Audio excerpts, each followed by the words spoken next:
नमस्कार मित्रांनो, current affairs today 26 या आपल्या मराठी यूट्यूब चॅनलवर आपले स्वागत आहे. चला तर मग आजचा पहिला प्रश्न पाहूया. अलीकडे दलाई लामांनी आपला ग्रॅमी पुरस्कार कोणत्या श्रेणीत जिंकलेला आहे? योग्य आन्सर आहे सी, सर्वश्रेष्ठ ऑडिओबुक, कथन आणि स्टोरी टेलिंग रेकॉर्डिंगमध्ये. तर ग्रॅमी अवॉर्ड हा संगीत क्षेत्रात दिला जाणारा पुरस्कार आहे. देणारी संस्था कोणती आहे? तर अमेरिकेची रेकॉर्डिंग अकॅडमी. याची सुरुवात 4 मे 1959 रोजी झाली आणि हा 2026चा 68वा संस्करण होता. 2026मध्ये अजून कोणकोणत्या ह्याच्यामध्ये अवॉर्ड मिळालेले आहे?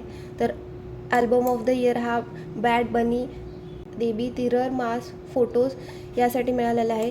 सॉन्ग ऑफ द इयर हा मिळालेला आहे बिली इलिश विन फ्लॉरसाठी आणि रेकॉर्ड ऑफ द इयर हा लुथरला भेटलेला आहे. तर केंड्रिक लॅमर अँड साजासाठी.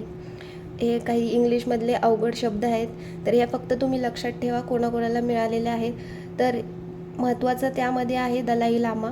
तर याविषयी महत्त्वाची बाब म्हणजे दलाई लामा यांनी वयाच्या 90व्या वर्षी आपला पहिला ग्रॅमी अवॉर्ड जिंकलेला आहे आणि ते तिबेटी आध्यात्मिक गुरु असून 14वे दलाई लामा आहेत. त्यांना तेंजिंग ग्यात्सो या नावाने देखील ओळखले जाते. त्यांनी best audiobook, narration and story telling या श्रेणीत ग्रॅमी पुरस्कार जिंकला आणि हा पुरस्कार त्यांच्या स्पोकन वर्ल्ड अल्बम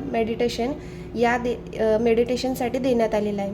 आणि या अल्बममध्ये त्यांचा शांत वाणीला हिंदुस्थानी शास्त्रीय संगीताची जोड देण्यात आलेली आहे. आणि या प्रोजेक्टमध्ये सहभागी संगीतकार रफ्यूज वेनराईट यांनी त्यांच्या वतीने पुरस्कार स्वीकारलेला आहे. दलाई लामा संबंधित काही प्रश्न बनतील ते रिवाईज करूया. 14वे दलाई लामा तेंजिन ग्यात्सो सध्या भारतातील हिमाचल प्रदेश राज्यातील धर्मशाळा येथे वास्तव्यास आहेत. हा एक्झामला प्रश्न येऊन गेलेला आहे की ते कुठे वास्तव्य करतात म्हणून. आणि यांचं आत्मचरित्र कोणतं आहे? तर फ्रीडम ऑफ एक्साईल हा देखील प्रश्न येऊन गेलेला आहे. 2025मध्ये भारतीय अमेरिकन गायिका चंद्रिका टंडन यांनी ग्रॅमी अवॉर्ड देण्यात आलेला आहे. कोणत्या अल्बमसाठी? तर त्रिवेणी अल्बमसाठी. तर ग्रॅमी अवॉर्ड संदर्भातील महत्त्वाची माहिती बघा.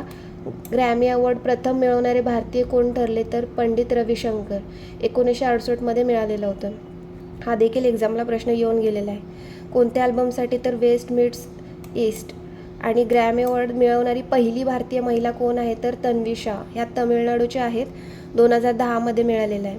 तन्वी शाह यांनी स्लम डॉग मिलेनरी या चित्रपटातील प्रसिद्ध गीत जय हो याचे स्पॅनिश बोल लिहिले व गायले होते. ही उपलब्धी त्यांना AR रेहमान आणि गुलजार यांच्यासोबत सामायिक मिळाली. तर हे लक्षात ठेवा. पुढील प्रश्न पाहूया. प्रसिद्ध मरू महोत्सव 2026 राजस्थानच्या कोणत्या जिल्ह्यात आयोजित करण्यात आले आहे? तर याचं योग्य आन्सर आहे जैसलमेर. पुढील प्रश्न पाहूया. देविका सिंहग हिने आपला पहिला BWF सुपर 300 किताब कोणत्या स्पर्धेत जिंकला? तर याचं योग्य आन्सर आहे थायलंड मास्टर्स. तर भारतीय बॅडमिंटन खेळाडू देविका सिंहग यांनी थायलंड मास्टर्स 2026मध्ये BWF सुपर 300चे विजेतेपद जिंकले आहे. अंतिम सामन्यात पराभूत केले कोणाला? तर गोह जिंग वेई या मलेशियाच्या आहेत. देविका सिंहग यांचे पहिले सुपर 300 स्तरावरील विजेतेपद आहे. सुपर 300 किताब जिंकणाऱ्या या तिसऱ्या भारतीय महिला खेळाडू ठरल्या आहेत. सायना नेहवाल आणि PV सिंधू यांच्या आधी होत्या. तर 30वे बॅडमिंटन वर्ल्ड चॅम्पियनशिप 2026 हे कुठे होणार आहे? तर भारतातील नवी दिल्ली येथे. आणि BWF ॲथलीट आयोगाचे अध्यक्ष कोण आहेत? तर PV सिंधू. किती ते कितीसाठी? तर 2026 ते 29साठी. PV सिंधू ह्या 500 सिंगल सामने जिंकणारी पहिली भारतीय शटलर ठरली आहे आणि ही कामगिरी करणारी ती जगातील 6वी खेळाडू देखील आहे. सायना नेहवाल यांनी आंतरराष्ट्रीय कारकिर्दीतून निवृत्तीची घोषणा केली. 24वे इंडिया ओपन बॅडमिंटन टुर्नामेंट झाले. त्याला योनेक्स सनराइज इंडियन ओपन देखील म्हणतात. त्यामध्ये मॅन सिंगल कोण विनर ठरले? तर लिन चून येईंग तायवानचे आहेत आणि वुमन सिंगलमध्ये आहान से योंग हे साऊथ कोरियाचे आहे. हे देखील महत्त्वाचे पॉईंट्स आहेत, त्या लक्षात ठेवा.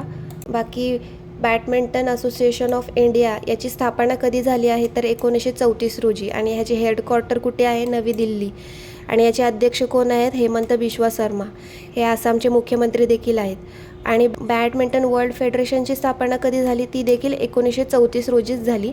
आणि याचं मुख्यालय आहे कोलालंपूर, मलेशिया. आणि याची आत्ता प्रेसिडेंट आहेत खुनिंग पटामा. तर हे पॉईंट्स देखील लक्षात ठेवा. बाकी बॅडमिंटनमध्ये कोणकोणते टुर्नामेंट्स असतात तर Thomas cup, Uber cup, Sudirman cup, Narang cup, Rahmatullah cup, Chadha cup. तर हे पॉईंट्स लक्षात ठेवा. पुढील प्रश्न पाहूया. तर पंजाबमधील आदमपूर विमानतळाचे नाव बदलून कोणाच्या नावावर ठेवण्यात आलेले आहे? तर याचं योग्य आन्सर आहे गुरु रविदास. अलीकडेच पंतप्रधान नरेंद्र मोदी यांनी जालंधरमधील आदमपूर विमानतळाचे नाव बदलून प्रमुख समाजसुधारक व भक्ती चळवळीतील संत गुरु रविदास यांच्या सन्मानार्थ नाव ठेवलेले आहे. नवीन नाव श्री गुरु रविदास महाराजी विमानतळ असे आहे. यासोबतचे पंतप्रधान नरेंद्र मोदी यांनी लुधियानामधील हलवारा विमानतळावर नवीन सिव्हिल टर्मिनलचे उद्घाटन देखील केले. 1 फेब्रुवारी 2026 रोजी गुरु रविदास जयंती साजरी करण्यात आली आणि ही जयंती माघ महिन्याच्या पौर्णिमेला साजरी केली जाते. 2026मध्ये 619वी जयंती साजरी झालेली आहे. गुरु रविदास यांचा जन्म कुठे झालेला आहे तर वाराणसी येथे झालेला आहे. तर लक्षात ठेवा, पंजाबच्या आदमपूर विमानतळाचे नाव बदलून गुरु रविदास असे ठेवण्यात आलेले आहे. पुढील प्रश्न पाहूया. जागतिक आर्द्रभूमी दिन 2026ची थीम कोणती होती? तर याचं योग्य आन्सर आहे ए, आपल्या सामायिक भविष्यासाठी आर्द्रभूमीचे संरक्षण. पुढील प्रश्न पाहूया. 10वा मिसिंग युवा महोत्सव 2026 कोठे आयोजित करण्यात आला? तर याचं योग्य आन्सर आहे आसाम. मिसिंग यूथ फेस्टिवल 2026 हे याचं 10वं संस्करण होतं. 25 ते 29 जानेवारी 2026मध्ये झालं. कुठे आयोजन केलं तर आसामच्या धेमाजी येथे. याचे आयोजन मिसिंग जमातीकडून केले जाते. हा मिसिंग जमातीचा एक मोठा सांस्कृतिक युवक महोत्सव आहे आणि यामध्ये त्याच्या परंपरा, भाषा आणि संस्कृती साजरी केली जाते. अलीकडे केंद्रीय गृहमंत्री अमित शाह यांनी या महोत्सवाला भेट देऊन उपस्थितांना संबोधित केले. मिसिंग जमात ही जमात एक आसाम आणि अरुणाचल प्रदेशमध्ये आढळते आणि आसामची दुसरी सर्वात मोठी जमात आहे ही. आणि याचा प्रमुख सण आहे अली आय लिगाग, शेतीशी संबंधित आहे. महोत्सव आसाममध्ये झाला. तर आसामची राजधानी आहे दिसपूर. CM आहेत हेमंत बिश्वा शर्मा. गव्हर्नर आहेत लक्ष्मण प्रसाद आचार्य. राष्ट्रीय प्राणी आहे एक शिंगी गेंडा. राज्य पक्षी आहे व्हाईट विंग्ड वूड डक. वृक्ष आहे होलांग. पुष्प आहे फॉक्सटेल ऑर्चिड. फळ आहे काजू नेमू. लोकनृत्य आहेत बिहू, बगरुबा, भोर आणि शास्त्रीय नृत्य आहे सत्रिया. आणि सण कोणते आहेत? महोत्सव, बिहू महोत्सव, वाचवा महोत्सव, वैखो महोत्सव. आणि आसामचे 7वे राष्ट्रीय उद्यान कोणते ठरले तर देहिंग पटकाई नॅशनल पार्क. 6वे आहे रायमोना नॅशनल पार्क. बाकी Kaziranga national park, Nameri national park, Manas national park, Dibru Saikhowa national park, Orang national park. तर भारतातील पहिले तेलाचे विहीर कोठे सापडले तर डिगबोई आसाम येथे. आणि डिगबोई आसाम येथे बऱ्याचदा हा प्रश्न विचारला जातो. भारतातील सर्वात लांब पूल कोणता तर भूपेन हजारिका पूल. याची लांबी किती आहे तर 9.15 किलोमीटर आणि हे कोणत्या नदीवर आहे तर लोहित नदीवर. बाकी आसाम संबंधित काही महत्त्वाचे करंट अफेअर्सचे क्वेश्चन बघूया. 25वी BWF विश्व ज्युनियर चॅम्पियनशिप ही कुठे भारतातील आसाममध्ये झाली? ही दुसरी वेळ आहे जेव्हा भारताने याचे आयोजन केले आहे. पूर्वी भारताने 2008मध्ये पुणे येथे याचे आयोजन केले आहे. अरुणोदय 3.0 योजना ही आसामची आहे.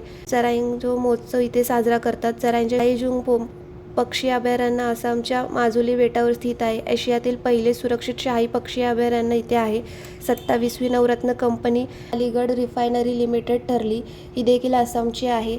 प्रेरणा स्कीम आसाममधील शिकणाऱ्या कक्षा 10वी विद्यार्थ्यांना आर्थिक मदत देण्यासाठी केलेली आहे.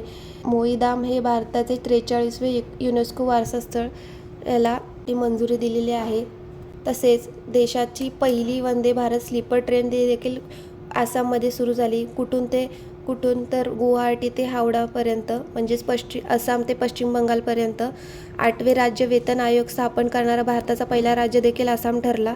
आसामने संस्कार शाळा कार्यक्रम सुरू केला. 4 ते 14 वर्ष वयोगटातील मुलांसाठी त्यांना चांगले संस्कार देण्यासाठी भारतीय सेना आणि हिंदुस्तान एरोनॉटिकल लिमिटेड यांनी आसाममधील मिसामारी येथे हेलिकॉप्टर MRO हबची पायाभरणी केली. बगरुबा आसामचे लोकनृत्य बोडो जमातीद्वारे सादर करतात. सध्या 10,000 पेक्षा जास्त बोडो कलाकारांनी बगरुंबा नृत्य सादर करून वर्ल्ड रेकॉर्ड देखील केलेला आहे. मेटी जमातीनं बोडा सण कुठे साजरा केला तर हिमाचल प्रदेशमध्ये. आणि माजुली बेट असम ब्रह्मपुत्र नदीतील दुनियेचे सर्वात मोठे नदी बेट आहे. तर हे काही आसाम रिलेटेड महत्त्वाचे प्रश्न होते, ते लक्षात ठेवा. पुढील प्रश्न पाहूया.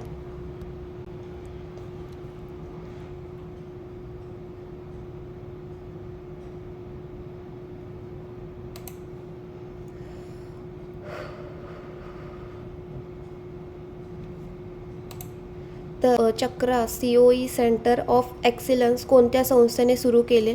तर याचं योग्य आन्सर आहे SBI. तर SBIने चक्र नावाने एक नवीन सेंटर ऑफ एक्सिलन्स लॉन्च केलेले आहे.